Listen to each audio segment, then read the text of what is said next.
As newlyweds, our honeymoon was supposed to be in Hawaii. My husband insisted on bringing his secretary along. I didn't make a scene. I calmly agreed.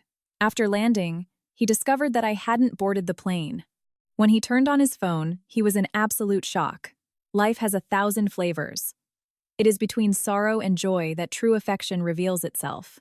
Days have their dawns and dusks. It is in meetings and partings that we truly know people's hearts. In the International Departures Hall of JFK Airport in New York, the PA system was repeatedly announcing boarding calls. I, arm in arm with John, was standing in front of the Delta Airlines check-in counter. As soon as he touched his passport, he let out a slight, forced cough. "Honey, I need to tell you something." He turned to me, the sleeve of his linen suit brushing against my arm, his tone artificially casual.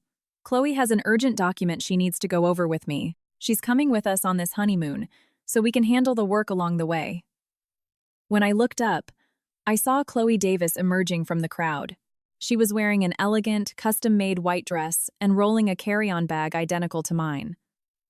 On her face, she wore a perfectly rehearsed, apologetic smile. "Sarah, I am so incredibly sorry for interrupting your honeymoon. It's just that this project report is something only John and I can finalize. If we postpone it, it could affect the company's funding next month." As she spoke, she lowered her head slightly, but the corner of her eye couldn't hide a glimmer of triumph. The other passengers in the check-in line cast curious glances at us. John's hand gently squeezed my waist, as if warning me not to cause a scene. I forced a docile smile. "No problem at all. Work is more important. With one more person, the trip will be even more fun." Hearing this, John let out an obvious sigh of relief. Chloe's eyes sparkled, and she hurried to hand her passport to the agent at the counter. While the agent verified the information, I pretended to organize my purse. My fingers moved rapidly across my phone screen. To make checking in easier, our ticket information was linked to my frequent flyer account. At that moment, I opened the Delta app, found my reservation, selected my ticket, and without hesitating, tapped Cancel Flight. When the system asked for confirmation, I glanced at John, who was discussing work in a low voice with Chloe, and firmly pressed the Confirm button. As soon as the successful cancellation notification popped up, I opened my contacts and blocked both John's and Chloe's numbers. Once that was done, I slipped the phone into my pocket. The smile on my face remained serene. The ticketing agent handed back 3 passports and boarding passes. John took them, handed one to Chloe, and placed mine in my hand. "Here. Let's head to TSA security. Quickly, so we don't miss the flight." I took the passport and the boarding pass, feeling the now invalid piece of paper smooth against my fingers in an ironic way. "All right." I nodded and followed him toward the security checkpoint. Along the way, John kept discussing business with Chloe. Occasionally, he would turn to say a word or two to me in a tone so superficial it felt like he was just fulfilling a formality. I replied neutrally, knowing perfectly well that this carefully orchestrated outcome was only just beginning. At the TSA checkpoint, John and Chloe went ahead through the expedited line. I purposely lagged behind, and as soon as they went through the scanners, I turned around and headed to a customer service desk nearby. "Good morning. I'd like to request a refund for a canceled ticket, please." I handed over my ID and the invalid boarding pass. The agent verified the information and quickly processed the request. "The refund will be processed to your original form of payment within 3 to 5 business days." Walking away from the counter, I looked toward the security checkpoint. John and Chloe had already disappeared. I pulled out my phone, double-checked that both of them were still blocked, and then opened an Uber app, typing in my home address instead of the Honolulu International Airport. The humid, salty breeze of the Pacific blew across his face. John stepped off the plane with his carry-on in hand and instinctively looked back. Behind him, only Chloe followed closely. There was no sign of Sarah. He furrowed his brow and took out his phone to call her, but the screen showed a call failure prompt. "Strange. Why can't I get through?" he muttered, trying again. The result was the same. Chloe stepped closer, a poorly disguised glimmer of joy on her face.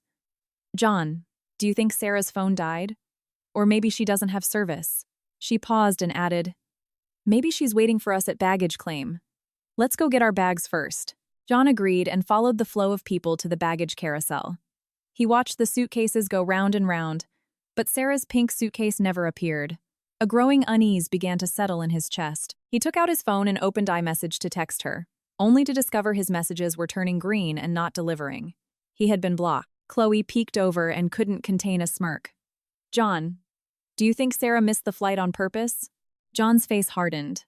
Without saying a word, he grabbed Chloe by the arm, rushed out of the airport, and caught a taxi straight to the luxury oceanfront resort they had booked in Waikiki. At the front desk, the receptionist checked the reservation and politely asked, "Did Mrs. Sarah Anderson not join you? We only have a record of 2 guests for this suite. She must be arriving later." John swallowed his anger. "Just check us in first." With the room key in hand, he practically stormed into the room. The massive suite with an ocean view was empty, with no trace of Sarah. He grabbed his phone and tried to contact me in every possible way. Calls, texts, emails, all in vain. Chloe sat on the sofa, pretending to console him, while secretly admiring the room's lavish decor, her eyes full of satisfaction. As John paced back and forth anxiously, his phone buzzed. He received an SMS from an unknown number. He opened it hastily. It was from me. "John, happy honeymoon. I wanted to enjoy this moment with you, but I can't stand the idea of a party of 3. I won't bother you and Chloe. Oh, I forgot to tell you. The money in our joint account, the suburban house you bought before our wedding, but that we paid off together, and part of your company's shares. I've already had my lawyer file an emergency preliminary injunction. By this hour, everything should be frozen. Have fun in Hawaii. The divorce papers will be sent by my attorney. I wish you both an excellent collaboration." The message was short, but it hit John like a sledgehammer. He gripped the phone tightly, his knuckles turning white, his face pale as wax. "Impossible. How dare she?"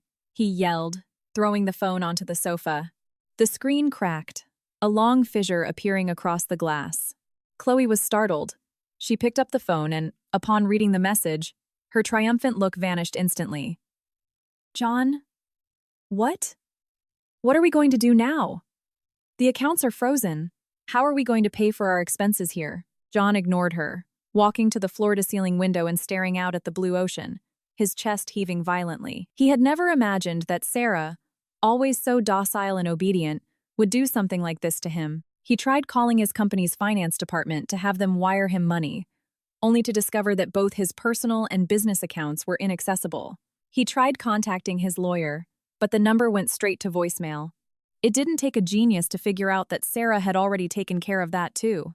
Chloe looked at him helplessly, her initial confidence completely shattered. She thought that by coming to Hawaii with John, she could enjoy a luxurious honeymoon and solidify her position as the new woman in his life. But now, with their assets frozen and unable to reach anyone on the mainland, they were suddenly cornered. John took a deep breath, forcing himself to calm down. He turned to Chloe. "Call your family or friends immediately. Ask them to Venmo or wire us some cash. We need to cover our immediate expenses. And find a way to contact the VP of the company. Tell him to help me sort out the account issue." Chloe nodded hastily and started making calls. But for some reason, her calls were being ignored too. My car pulled up smoothly in front of the Adams & Associates building. I stepped out of the car in my heels and walked into the towering skyscraper in the heart of Manhattan's financial district. The elevator took me straight to the 18th floor. As soon as I stepped out, Mr. Adams' paralegal greeted me. "Mrs. Anderson, Attorney Adams is waiting for you in the conference room." I followed the paralegal into a soundproofed glass boardroom. Mr. Adams was sitting by the window, reviewing some documents. Seeing me enter, he stood up. "Sarah, please, have a seat." He offered me a glass of water. "Did you bring the materials we discussed on the phone?" I nodded, pulled a thick folder from my designer tote, and placed it on the table. "Everything is here, Mr. Adams." I opened the folder. The first page contained intimate photos of John and Chloe hugging in the company parking garage, surveillance stills of them entering a luxury condo together, and records of them checking into the same hotel during overseas business trips. All of this had been collected over the past 6 months, undeniably proving John's infidelity. Mr. Adams took the photos and examined them carefully, asking his assistant to scan them for the file. I continued flipping through and pulled out a stack of bank statements and wire transfer logs. These are John's financial movements over the past year. Under the guise of business expenses, he transferred a total of $300,000 to Chloe's personal account. There were also other large transfers to a distant cousin's account, a clear attempt to hide marital assets. I pointed to a specific $70,000 wire transfer. This money was wired on the day of our wedding anniversary. He claimed it was a commission for a client. But the truth is, Chloe used that money to buy a brand new luxury car on the exact same day. Mr. Adams listened and took notes, occasionally asking crucial questions.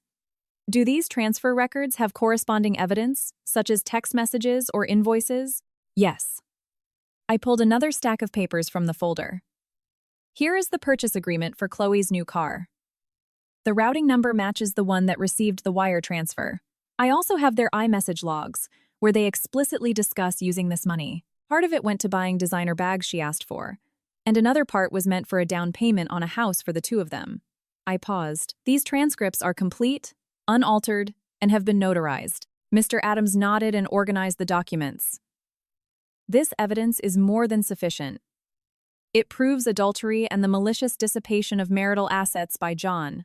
Next, we will formally file the divorce petition with the court and, simultaneously, execute the preliminary injunction to ensure he cannot liquidate or transfer any more assets.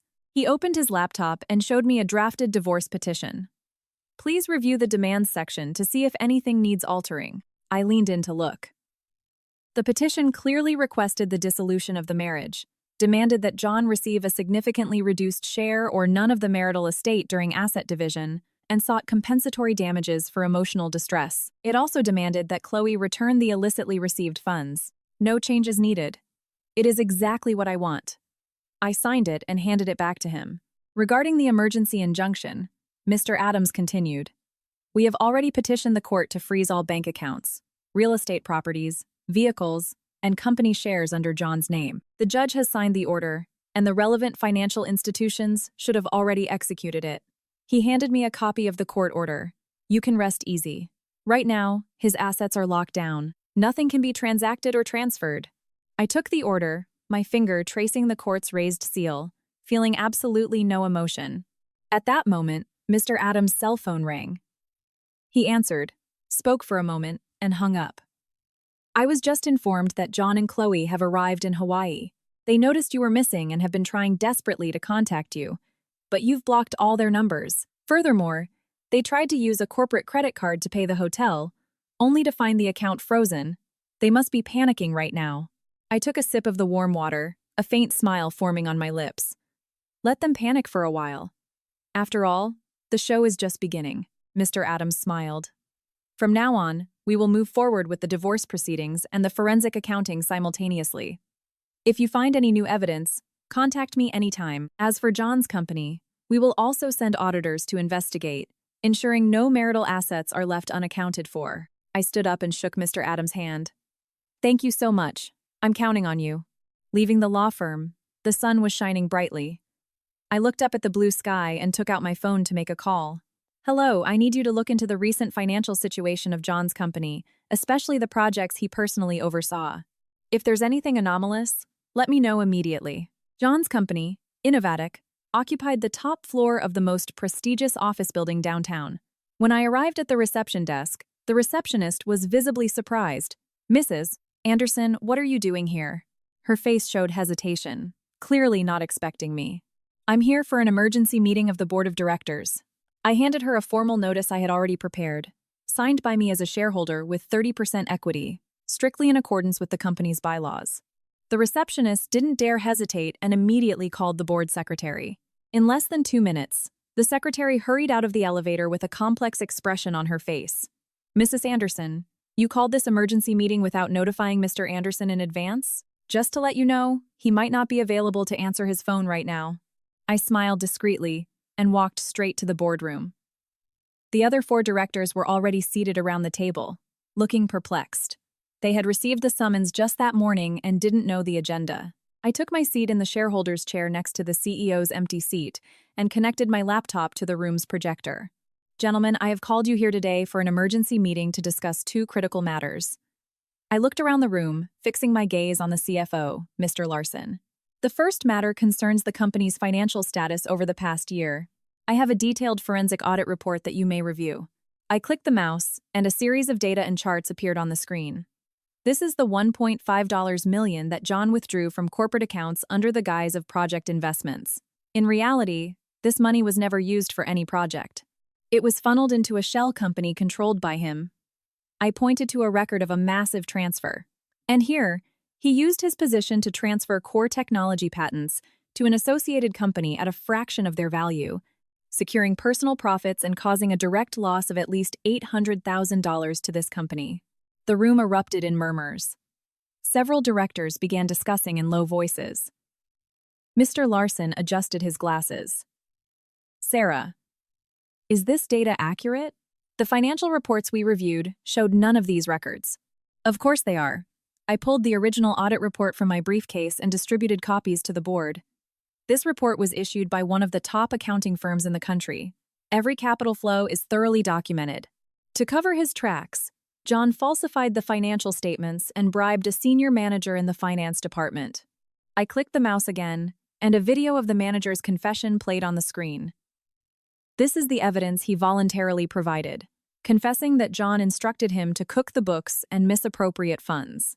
When the video ended, the atmosphere in the room grew heavy. I continued. The second matter. Throughout our marriage, John has maintained an inappropriate, long-term relationship with his secretary, Chloe Davis. He has used company resources to benefit her, including but not limited to unwarranted promotions, massive bonuses, and the diversion of company assets. I displayed screenshots of John and Chloe's texts, as well as receipts for Chloe's personal expenses paid for with the corporate account. This evidence is sufficient to prove that John has grossly violated company policy, breaching his fiduciary duty and damaging the company's reputation. An older board member slammed his hand on the table. Sarah, with all of this, what do you propose we do? I propose the immediate removal of John Anderson from his position as CEO and the formation of an investigative committee to look into all of his irregular activities during his tenure, so we can recover the stolen funds. My voice was unwavering. At the same time, I have already contacted an executive search firm to find a qualified, professional interim CEO to take over daily operations and prevent further damage to the company. The directors exchanged glances. Mr. Larson was the first to speak. The evidence presented by Mrs. Anderson is indeed conclusive. John's behavior has severely harmed the company and its shareholders. I second the motion for his removal as CEO. Immediately, the other directors voiced their agreement. I pulled out the formal resolution for his termination that I had already drafted and asked them to sign. Thank you for your support. I gathered the signed documents. I have a preliminary list of members for the investigative committee, which I will email you later. If you have any objections, we can discuss them. I also ask that you keep the contents of this meeting strictly confidential for now, to avoid internal panic and fluctuations in our stock price. Leaving the boardroom, employees looked at me with curiosity. I didn't stop and walk directly to John's corner office. I tossed his personal belongings into a cardboard box. From that day forward, this place no longer belonged to him. I sat in his ergonomic chair, looked out at the bustling city below, and picked up the phone to call the headhunter. Good morning, this is Sarah Anderson. Regarding the CEO candidates, please schedule the interviews as soon as possible. After leaving Innovatic, sitting in my car, I called Rick, the private detective. Rick, is Chloe's address confirmed? Can the legal notice be served now? Rick's voice was clear over the phone. Yes, ma'am. It's confirmed. She's at the Hudson Tower in Manhattan. 12th floor, apartment B. I'm right in front of the building now. I can go up any time. Thank you, I instructed him. When serving her, remember to record everything on audio and video to ensure she signs it herself. If she refuses, follow the lawyer's procedure for substitute service and take photos as proof. I hung up and opened the live surveillance link on my phone. The screen immediately displayed Rick's point of view. He was wearing a black tracksuit, holding a sealed manila envelope as he entered the upscale building. The lobby was grand, with marble floors and a concierge. It was hard to imagine that someone who destroyed other people's marriages was hiding in such luxury. The elevator went up to the 12th floor. Rick stopped in front of door 12B and rang the bell. About half a minute later, the door opened a crack. Chloe's face appeared clearly, not expecting visitors. still wearing a relaxed expression and a sheet mask. Seeing Rick, her look turned suspicious. "Who are you? What do you want? Are you Chloe Davis?" Rick quickly flashed his credentials. "I am a private investigator hired by Mrs. Sarah Anderson. I have a legal notice to serve you." Chloe's face instantly hardened, and she tried to slam the door. "I don't know any Sarah, and I have nothing to receive. Go away." Rick, already prepared, blocked the door with his boot, his tone serious. "Miss Davis, this notice pertains to the misappropriation of corporate assets and alienation of affection. Please cooperate and sign it. If you refuse, we will consider it served by deposit, and you will bear full legal responsibility." Chloe's body went rigid. Her eyes darted nervously. The words misappropriation of corporate assets had hit the mark. She hesitated for a few seconds, finally opening the door reluctantly, crossing her arms as she glared at Rick. "What notice? Listen, don't try to pull a fast one, or I'll call the cops." Rick ignored her threats, pulled the document out of the envelope, and handed it to her. "You can read the contents first. Once you confirm, sign where indicated." Chloe snatched the paper and began skimming it quickly. The more she read, the paler she got. Her fingers trembled slightly. The notice detailed her transgressions. Exploiting her position to expense personal items like luxury goods billed as office supplies and entertainment totaling $42,000. Receiving $300,000 from joint marital assets transferred by John. Complicity in corporate embezzlement. Receiving a $50,000 kickback.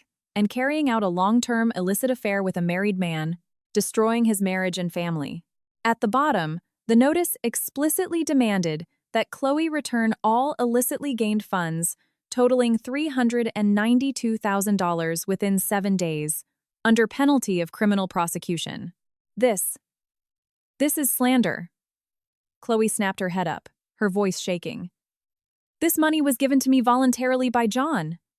It's my compensation. There's nothing illegal about it. Whether it's illegal or not isn't up to you to decide." Rick showed her his body cam. "We have the original receipts for your personal expenses, bank wire records, and your text logs with Mr. Anderson. The evidence is irrefutable. If you dispute the contents of the notice, you can take it up in court. But before that, please return the demanded amount." Chloe completely lost her temper, throwing the notice on the floor and screaming, "I'm not signing anything, and I'm not returning a dime. This is all a setup by that bitch, Sarah. She's just jealous of me. Miss Davis, please calm down." Rick bent over and picked up the paper. "Your actions constitute a felony. If you continue to be uncooperative, we will file a police report immediately and proceed with a civil lawsuit. At that point, you might not just have to pay the money back. You could be facing prison time." Chloe staggered back, her eyes filled with fear and desperation. She knew the evidence Rick had was enough to ruin her. She stared at the paper in his hands. After a long silence, she gritted her teeth, snatched the pen, and signed her name. She pressed so hard the pen tip tore through the paper. Rick secured the signed receipt, confirmed the audio and video were saved, and turned to leave. As he walked out of the building, he texted me. "Served successfully." Signed by Chloe herself. Whole process recorded. At 10 a.m., the main branch of Chase Bank wasn't very crowded, and everything was orderly. Dressed in a sharply tailored white skirt suit, I walked into the private client area. As soon as I gave my name, my account manager, Samantha Martinez, hurried over with a professional smile. "Mrs. Anderson, I have all the paperwork you requested prepared." She guided me into a private office, offering me a glass of warm lemon water. "On the phone, you mentioned you wanted to handle the division of marital assets. Did you bring the necessary legal documents?" I nodded, pulling them one by one from my bag. The court order for the preliminary injunction, the notice of the filed divorce petition, the marital asset inventory, and the division proposal signed by Attorney Adams. I placed them on her wide-glass desk. "Samantha, these are the originals. You can verify them." Samantha put on her glasses and reviewed the documents page by page, cross-referencing the information with the system on her computer. I sat on the sofa opposite her, my eyes fixed on the digital ticker on the wall displaying the bank's investment products, but my mind was entirely focused on the transfer of assets before me. This money included my savings from before the marriage, the profits from the company I founded after we married, and part of my parents' inheritance. I couldn't let John use it for his illicit purposes. Mrs. Anderson, your documents are complete and in order. Samantha set the papers down and looked at me. However, there is a situation I need to inform you about. All accounts under Mr. John Anderson's name, including his checking, investment portfolios, certificates of deposit, and the authorized user credit card linked to your joint account were legally frozen by court order yesterday afternoon. Right now, they can only receive deposits. No withdrawals can be made. She paused and added, "We also noticed that in Hawaii, he tried to use the credit card to pay for a hotel, but it was declined due to the freeze. Furthermore, he applied for 3 consecutive high-limit personal loans, all of which were denied." I took a sip of my lemon water, a faint smile forming on my lips. I know. We were the ones who requested the freeze. I gestured for Samantha to continue. Now, please proceed with transferring my share to my personal account, according to the division proposal. Samantha nodded and started typing away on her keyboard. As she worked, she updated me. In your joint checking, you have $862,000. According to the division proposal, you are entitled to $431,000. I'll initiate that wire transfer right now. She clicked confirm, and my phone immediately buzzed with an SMS alert from the bank notifying me of the deposit. The number on the screen was crystal clear. Additionally, there is a $1.5 million CD on a 3-year term that matures in 2 months. Early withdrawal will incur an early withdrawal penalty, losing a portion of the interest. Are you certain you want to break the CD now? I'm sure, I replied without hesitation. The lost interest isn't important. The crucial thing is dividing the assets as quickly as possible. As Samantha prepared the paperwork to break the CD, the office door suddenly opened.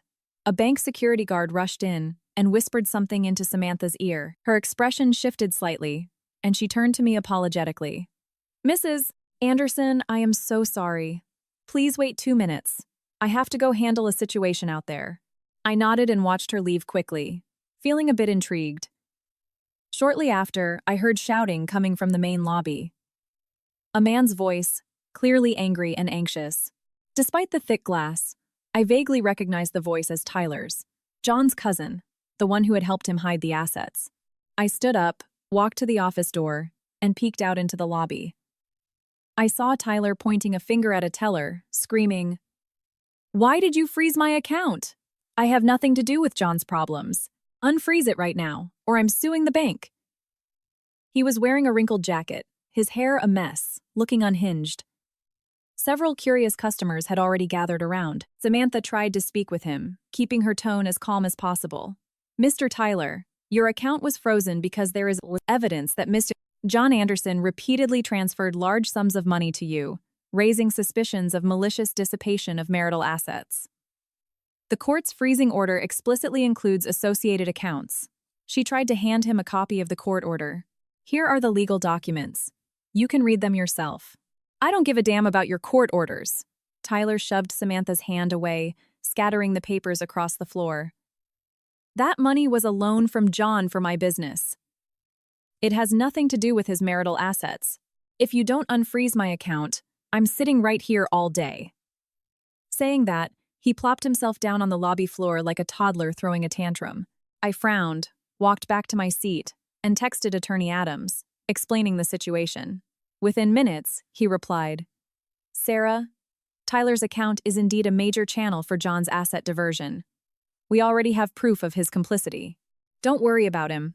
Let the bank follow protocol. If necessary, law enforcement will intervene." With that message, I felt reassured. Samantha returned to the office, looking apologetic.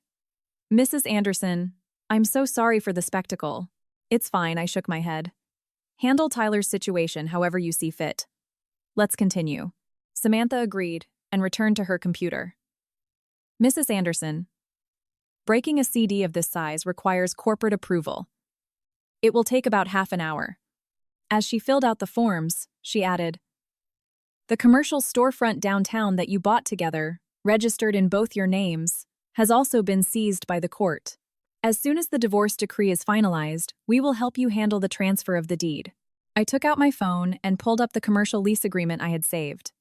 The monthly rent was $8,000. Previously, this amount was deposited directly into the joint account. With the account frozen, the rent couldn't be collected. Samantha, what about the rent for the storefront? How will that be handled? Don't worry, Samantha smiled. We've already spoken with the tenant. Starting this month, the rent will be direct deposited into your personal account. We've set up a new ACH routing agreement. You just need to sign to confirm. At that moment, Samantha's desk phone rang. She answered, spoke briefly, and an understanding look crossed her face. Hanging up, she said to me, Mrs. Anderson, I was just informed by corporate that Mr. Anderson tried to make a transfer via his mobile banking app again. He wanted to liquidate an investment fund and wire the money to his sister's account, but it failed due to the freeze. Furthermore, we discovered he contacted an offshore private bank, trying to move his foreign currency assets, but it was intercepted by our anti-money laundering system. I raised an eyebrow. I didn't expect John to keep trying these futile moves, even in his current predicament. He must be in Hawaii, right? How is he accessing his banking? Probably through the mobile app, Samantha explained. However, all of his operations are monitored in real time by the system. Any attempt to move funds immediately triggers the freeze mechanism. Furthermore, we have temporarily disabled the transfer features on his online banking profile. He can only view his balances. Right now, he can only stare at the money, but he can't move a single cent. As she spoke, her computer screen pinged with an approval notification. Mrs. Anderson, the CD liquidation has been approved. I took the receipt and checked it carefully. The $1,500,000 deposit, after deducting the early withdrawal penalty, resulted in $1,486,000. According to the division proposal, I was entitled to $743,000. Adding the $431,000 transferred earlier and $48,000 for my share of the commercial rent over the last 6 months, the total came out to $1,222,000. Not a penny less. I took the pen and signed my name, my handwriting firm and neat. Samantha filed the receipt and handed me a copy. Mrs. Anderson, all asset transfer processes are complete. The funds have been credited to your account. You can verify it. Here is your new debit card and security token. From now on, your assets will be personally managed by us. If you need anything, call me anytime. I put the card and token in my wallet, stood up, and shook Samantha's hand. Thank you very much for everything. Leaving the bank, the sun outside was radiant. I looked up at the blue sky, pulled out my phone, and checked my balance.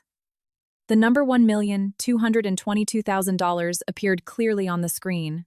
Just then, I received another text from Attorney Adams. Tyler was detained by bank security for causing a disturbance.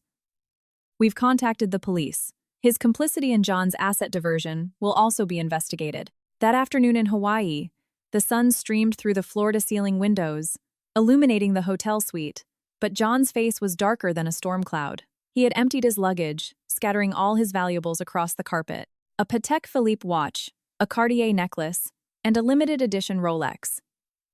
These were the luxury items he used to keep up appearances. Now, they were his only salvation. All of this combined should be worth at least $200,000. It's enough to get us home.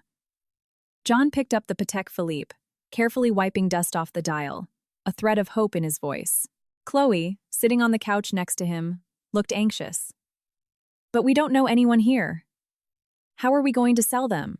Surely the hotel has a concierge who can connect us with a luxury pawn shop, or we can ask a tour guide. As they spoke, John picked up his phone to search for local high-end buyers, but suddenly a notification from the hotel popped up on his screen. Dear Mr. Anderson, the presidential suite you currently occupy has been legally seized at the request of Mrs. Sarah Anderson.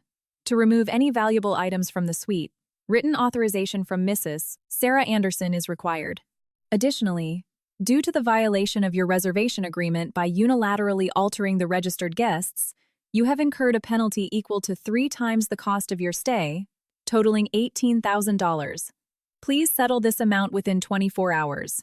Failure to do so will result in the hotel taking legal action. John's hand shook violently, and his phone dropped onto the carpet. Impossible. How did she plan all this? He screamed, bending down to snatch the phone and frantically dialing the front desk. As soon as they answered, he yelled into the receiver. By what right are you seizing my property? Give me back my watch and my necklace right now. Mr. Anderson, this is a custodial agreement that Mrs. Sarah Anderson signed with us in advance. Having paid a substantial retainer, the receptionist's voice was calm and firm. The agreement clearly states that if you attempt to remove valuable items from the room during your stay, we have the right to secure them. As for the penalty fee, please arrange payment as soon as possible. Otherwise, we will be forced to contact the Honolulu Police Department. Hanging up, John was shaking with rage. He turned to Chloe. This is all your fault. If you hadn't insisted on coming, none of this would have happened. Chloe, deeply offended, shot back, tears welling in her eyes. You were the one who insisted I come. And now that there's trouble, it's my fault? They began shouting, accusing each other. The suite echoed with screams and the sound of things being thrown. After the fight, John calmed down slightly. He knew this wasn't the time for infighting. He needed to find money, fast. He remembered he had left a raw jadestone in the hotel's main vault. He had bought it in Myanmar the year before, and it was worth a fortune. He immediately ran down to the hotel vault, but when he got there, the manager informed him that the jadestone had also been secured at the request of Mrs. Sarah Anderson. Mrs. Anderson stated that this jadestone is a joint marital asset, and until the divorce property division is finalized, no one can withdraw it. The manager showed John a custodial agreement bearing Sarah's signature and fingerprint. Looking at the agreement, John felt dizzy and almost collapsed. He never imagined Sarah would cut off every single escape route. Back in the room, John slumped onto the floor. He looked at the seized luxury goods, thought of the massive penalty fee, and felt total despair swallow him whole. Chloe crept over, her voice trembling. What are we going to do now? Are we really trapped here? John didn't answer. He picked up his phone and tried calling some buddies he used to drink with. But the calls either went to voicemail or were brushed off with lame excuses. Only then did he realize that Sarah hadn't just frozen his assets, she had probably already spoken to his entire social circle. At that moment, there was a knock on the suite door. 2 hotel security guards walked in. Mr. Anderson, the deadline for your penalty payment has expired.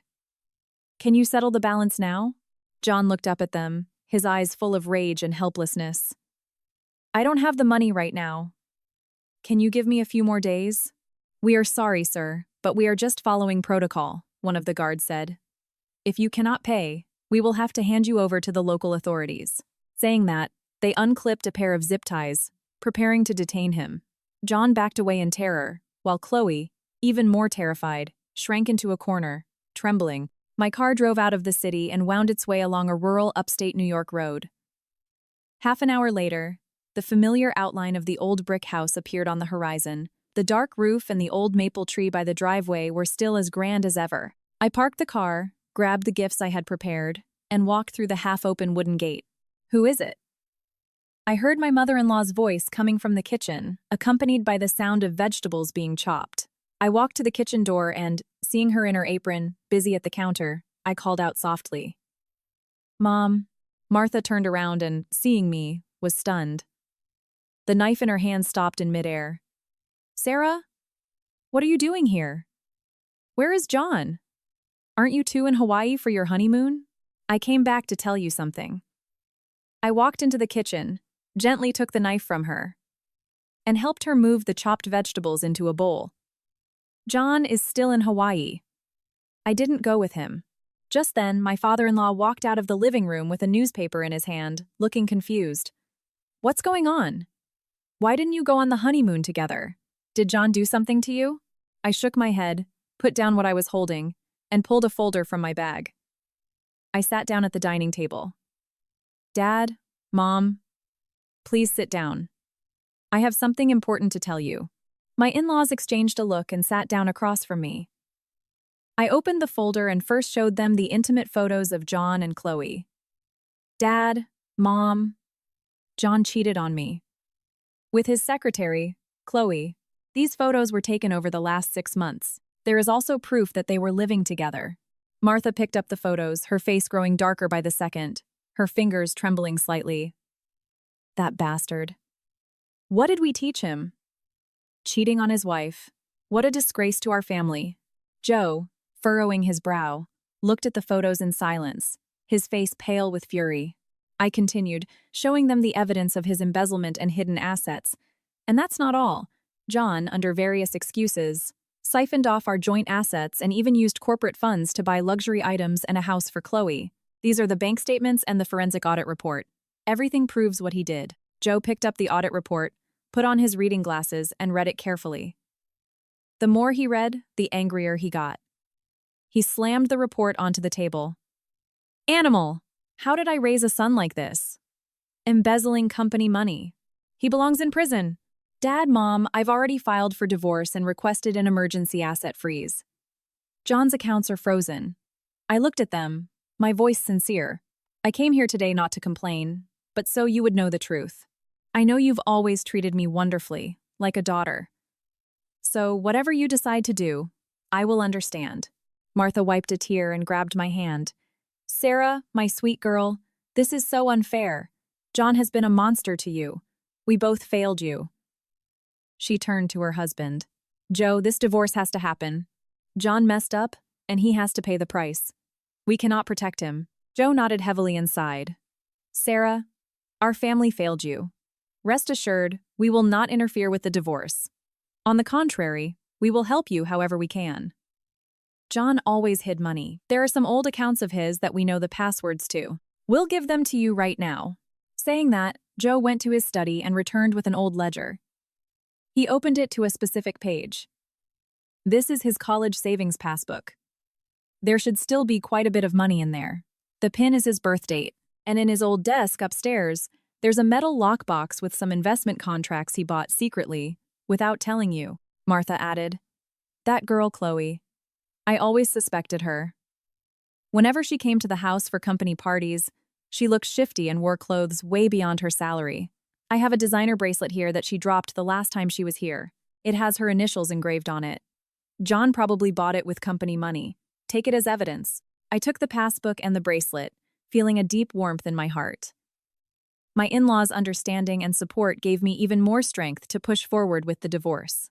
I put away the evidence and said, Dad, Mom, thank you. No matter what happens in the future, I will always treat you as my own parents. Oh, sweetheart, we're the ones who should be thanking you. Martha patted my hand. A girl as good as you. John didn't know how to value you. It's his loss. If one day you find someone who truly deserves you, we will support you. I had lunch with my in-laws. During the meal, they shared many stories from John's childhood. Their words laced with disappointment and sorrow. After helping clear the dishes, I got ready to leave. They walked me to the door. Martha insisted. Sarah, take good care of yourself. If you ever need anything, tell us. We will always be your safe harbor. I nodded, my eyes growing misty. At the International Arrivals Terminal of JFK Airport, I was sitting in the Delta Sky Club lounge by the window, a cup of coffee in my hand. My eyes traced the Delta plane slowly approaching the jet bridge through the glass. My phone screen lit up. It was a message from my contact at Customs. Target landed. Going through passport control. I put down my coffee, stood up, and moved to a discreet corner near the lounge entrance, where I had a clear view of the arrivals area. Shortly after, I saw John and Chloe walk out, one behind the other. John wore a crumpled suit with stains on the sleeves, his hair unkempt, and deep dark circles under his eyes. His former posture of arrogance was completely gone. Chloe was in even worse shape. Her white dress was filthy, her makeup smeared, her eyes swollen. She was only carrying a small handbag. The other rolling suitcase, identical to mine, was gone. They walked slowly. John occasionally coughed, leaning against the wall. Chloe followed closely, looking terrified. Barely out into the main hall, before they could look for a ride, they were surrounded by several plainclothes men who flashed their badges. John Anderson? We are with the FBI. You are under arrest on suspicion of corporate fraud, wire fraud, and embezzlement. Please come with us. The lead agent spoke with absolute authority, holding a warrant. John's face turned ashen. He instinctively backed away, trying to pull free. You've made a mistake. I didn't commit any crime. This is a misunderstanding. He turned to Chloe, hoping she would defend him, only to see that she was already being apprehended by 2 NYPD detectives. Chloe Davis? You are under arrest for complicity in corporate fraud and possession of stolen property. Please come with us for questioning. Chloe's legs gave out, and she nearly collapsed, tears streaming down her face. I didn't do anything. I did everything John told me to do. It's not my fault. She tried to push the detectives away but was quickly handcuffed. The passengers around them stopped, taking photos with their phones, the murmurs growing louder. John, seeing the crowd, felt his face burn. Never in his life had he felt so humiliated. Take them away. The agents didn't waste any more time. They pulled out handcuffs and secured John's wrists behind his back. Suddenly, his eyes locked with mine by the lounge entrance. As if he had just seen a lifeline, he screamed in my direction. Sarah! Sarah! Help me! I know I messed up. Let's not get a divorce. Give me the money back. Talk to the feds for me. I stood perfectly still, looking at him coldly, showing no emotion. His screams grew louder, more desperate. Sarah, I know I was wrong. I shouldn't have cheated on you. I shouldn't have taken the money. Give me another chance. Please. We can start over. An impatient agent pulled him along. Keep quiet and walk. John was dragged away by force, but he kept looking back in my direction, his eyes filled with regret and pleading. Chloe, in a sheer panic, couldn't say a word, letting herself be dragged along. As they turned the corner, she crouched on the floor crying, but was pulled up by the detectives and forced to keep walking. Watching them being led out to a federal transport vehicle, I walked back into the lounge and sat down. My phone buzzed with a message from Attorney Adams. The authorities have sufficient evidence. John's corporate fraud and embezzlement are clearly proven. Chloe, as an accomplice, won't escape either. Now we just wait for the justice system to do its job. I replied with an okay and put my phone away. I took a sip of my coffee. Its bitterness spread across my tongue, leaving me feeling incredibly clear-headed. The miserable end of John and Chloe was the direct consequence of their own actions. The lounge PA system announced a new boarding call. I checked the time, stood up, and grabbed my bag. It was time to head to the courthouse for the divorce mediation hearing. The door to the mediation room at the courthouse opened. John, wearing an orange jail jumpsuit and escorted by a bailiff, walked in. His hair was buzzed short, his face hollow, his eyes completely devoid of the arrogance he once had replaced, only by exhaustion and anxiety. Seeing me seated, he hesitated for a moment before being led to a chair diagonally across from me. The mediation judge sat in the center and opened the file. Mr. Anderson, Mrs. Anderson, I have called you here today for this mediation hearing to discuss your intent to divorce, the division of assets, and the liability for debts. Let's start by stating your positions. John spoke up immediately, his voice hoarse. Your Honor, I do not want a divorce. I know I made a mistake. I shouldn't have cheated, and I shouldn't have moved the assets. I am deeply sorry. Sarah, please, give me another chance. All these years together can't just end like this. He turned to me, his eyes pleading. If you forgive me, I'll change everything. I'll give you my company shares. You can have all the properties. I just beg you, don't divorce me. I took a sip of water without looking at him. I addressed only the judge. Your Honor, I do not accept mediation. I insist on the divorce. John committed adultery, maliciously dissipated our marital assets, and is currently indicted for federal financial crimes. There is absolutely no affection left between us. Sarah, I swear I've repented. John raised his voice in desperation. I'm already in jail. I lost the company. Chloe got punished too. I've already paid for my mistakes. Have pity on me. Just give me one more chance. The judge banged his gavel, demanding silence. Mr. Anderson, let's discuss your demands regarding asset division. Assuming you still insist on not divorcing but Mrs. Anderson insists and the marriage is irretrievably broken. The court will decide in accordance with the law. John took a deep breath and calmed down slightly. If we really have to get divorced, I want a 50-over-50 split of the assets. The frozen accounts, the company shares, that was all the fruit of my hard work. Just because I made a mistake doesn't mean everything should just go to Sarah. He paused. And the investment portfolios kept at my parents' house are premarital assets. They should belong solely to me. I set down my cup, pulled a new folder from my briefcase, and handed it to the judge. Your Honor, this is new evidence demonstrating John's malicious diversion of assets. His so-called premarital investments were, in fact, purchased with our joint marital funds long after we were married. The judge took the folder and began reviewing it. I looked at John and said slowly, "John, you say those investments were yours before the wedding? Then can you explain why the funds to purchase them were wired from our joint account? 3 years into our marriage? These are the bank transfer records, with the dates and amounts crystal clear." John's face shifted. "That was borrowed money. It only passed through the joint account." "Borrowed?"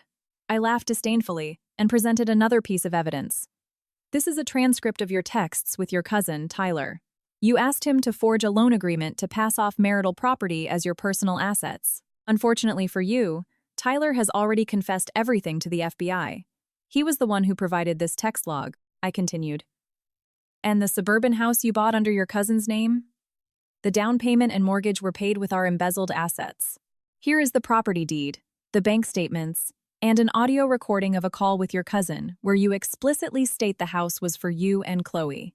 John's body began to shake, his eyes wide with panic. He never expected me to uncover his most deeply hidden assets. The judge, having reviewed all the evidence, looked at John sternly. "Mr. Anderson, based on the evidence provided by Mrs. Anderson, the adultery and malicious dissipation of marital assets are clearly proven. Your so-called premarital assets were indeed purchased with joint funds and must be included in the division." The judge turned to me. "Mrs. Anderson, your request is the granting of the divorce, that Mr. Anderson receives a significantly reduced portion or none of the marital estate, the payment of compensatory damages for emotional distress, and the restitution of illicitly received funds from Miss Davis. Is this correct?" "Yes, Your Honor," I nodded. "Furthermore, Mr. Anderson's actions, embezzlement, and corporate fraud caused massive losses to the company. As a shareholder, I reserve the right to sue him for civil damages." John collapsed back into his chair, shaking his head in denial. "No. Impossible. Those assets are mine." The judge banged his gavel. "Mr. Anderson, the facts are clear, and the evidence is irrefutable. Since an agreement cannot be reached, the court will issue a ruling. According to the law, a party who commits adultery and maliciously dissipates assets may receive a significantly reduced share or forfeit their share entirely during equitable distribution. In this case, Mrs. Anderson's requests are reasonable and lawful. The court will grant them." John stared at me, his eyes overflowing with regret and despair. He knew he had absolutely no chance of turning things around. He opened his mouth to say something, but ultimately said nothing. Lowering his head in defeat, the judge stood up. "Since no agreement was reached, the mediation is concluded. The case will proceed to final judgment. Please sign the hearing record." I picked up the pen and signed my name. The day the final divorce decree arrived, the morning sun had just risen over the ocean, casting dappled shadows on the floor of my beachfront house in the Hamptons. Dressed in linen pajamas, I was out on the deck watering my new succulents when the doorbell rang. A FedEx courier in an impeccable uniform handed me a sealed envelope. "Mrs. Anderson, a package from the courts. Please sign here." Touching the envelope, I didn't feel the rush of emotion or relief I had expected. Just a sense of peace, of a cycle closing. I signed for it and took the envelope into the living room. I sat on the sofa and opened it slowly. The raised seal of the court stood out on the first page. In bold black letters, the judgment was clear. 1. Divorce granted between the petitioner, Sarah Anderson, and the respondent, John Anderson. 2. Adultery and malicious dissipation of marital assets by John Anderson proven. 3. All joint marital assets are awarded to Sarah Anderson. 4. John Anderson is ordered to pay Sarah Anderson compensatory damages of $50,000 within 10 days. 5. Chloe Davis is ordered to restitute illicit gains in the amount of $392,000, amount already fully executed. I placed the decree on the coffee table and went to make a cup of tea. The tea leaves slowly unfurled in the glass mug, the steam rising and blurring my view of the ocean. My phone rang. It was Attorney Adams. His voice conveyed restrained satisfaction. "Sarah, congratulations. The judgment is final. All the assets have already been transferred to your accounts as per the ruling, including the downtown commercial property, the frozen investments and CDs, and the 30% equity in Innovatech. It is all yours now." "Thank you very much, Mr. Adams, for your tireless work," I replied softly. On my phone screen, bank transfer notifications popped up one after another. The $50,000 damages payment, the $392,000 returned by Chloe, the commercial rent from the past months, the valuation of the corresponding corporate shares, a series of numbers that, nevertheless, provoked little emotion in me. This money was simply what was owed to me, the foundation I needed to break free from that toxic marriage, not the final goal. Attorney Adams added, "By the way, Sarah, the sentencing for the criminal trial also came down. John was convicted of wire fraud for the $1.5 million and corporate embezzlement of the $800,000. He was sentenced to 8 years in federal prison and total forfeiture of his personal assets. His sports car and the house he bought for Chloe have already been auctioned off to compensate the company's losses." I hung up the phone and walked out to the deck, gazing at the endless ocean. The waves crashed against the rocks in a rhythmic, healing sound. There was a time when I thought John was the love of my life. We started a business together. We planned a future. When choosing our honeymoon destination, he hugged me and said, "I'm going to bring you to Hawaii every year." Now I realize those sweet words were nothing but well-spun lies, hiding betrayal and calculation.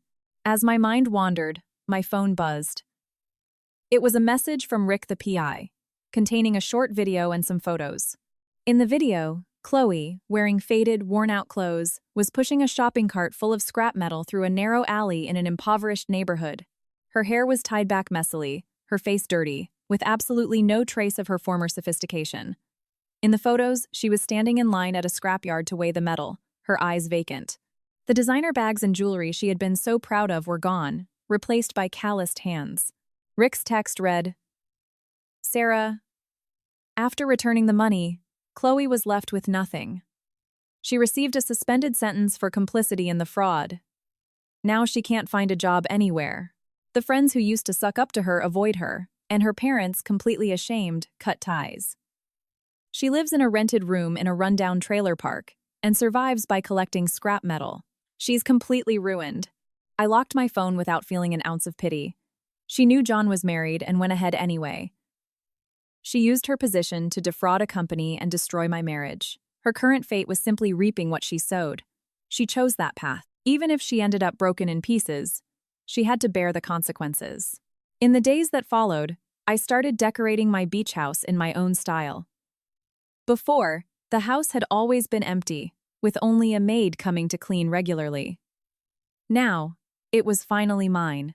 I planted roses, bougainvillea, and jasmine in the garden. I built a pergola along the fence and set up a wicker table and chairs, with a patio umbrella on the deck, a perfect spot to read, drink tea, and soak up the sun. In the living room, I replaced the heavy leather sofa John had picked out with a simple, comfortable linen sectional.